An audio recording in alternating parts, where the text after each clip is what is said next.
Today's workout begins with the dumbbell squat. For the dumbbell squat, we'll have a pair of dumbbells up over the shoulders in the rack position. The rack position, the back of the dumbbell is over the back of the shoulder. The elbows are up.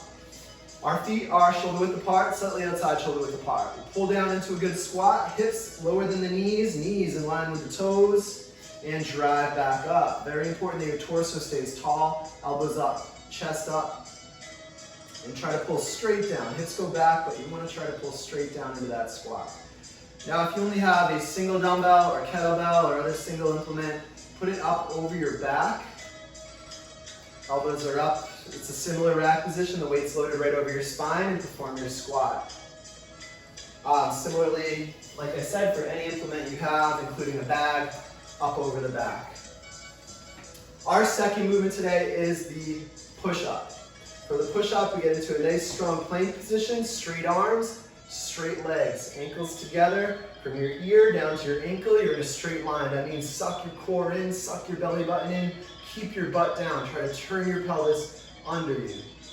From here, we lower our chest down to the ground, elbows coming to the sides, chest firmly to the floor, shoulder blades pinching down and back, press back up. Now, if that's too difficult, go down with control, that eccentric. We're building strength through that motion. You can't push up, that's okay. Put your knees down, even your hips down to get back. And then go all the way back to that plank.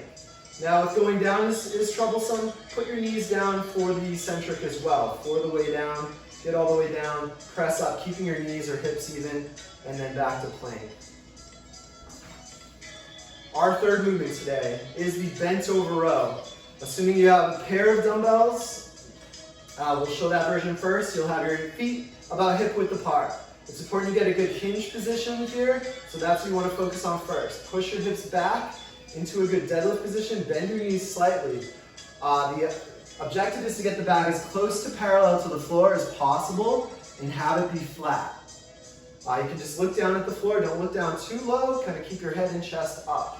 Good, we have a good position here. Now you let your arms drift out in front of you, and they're in position to pull. When you pull, your shoulders go down and back, your elbows go into your sides and back down. You keep that position the whole time. Make sure your back is not rounded, your back stays flat. If you ever lose that position, stand up and reset. Reset it. Push the hips back from standing. You'll be able to get your back locked tight better from there. Now, similarly, if you only have a single dumbbell or other single implement, you can use that. It's going to be the same method, 2 hands on it. If you have a loaded bag, similarly, just hold 2 hands on it for that movement. The fourth and final movement, we have a lying knee raise. Lying knee raise, we'll have our arms stretched out past our head. Our legs are bent and they stay bent throughout this movement. Now we initiate the movement by pulling the knees up into the chest, curling your pelvis off the floor, your hips off the floor, your tailbone off the floor. Notice here we're just touching the toes lightly to the floor and going back up. This keeps tension throughout the movement. If you need to pause at the bottom and put your feet flat, that's okay. That's going to be a little bit more of a break between each rep. Make sure you're curling those hips off the floor. Have a great workout.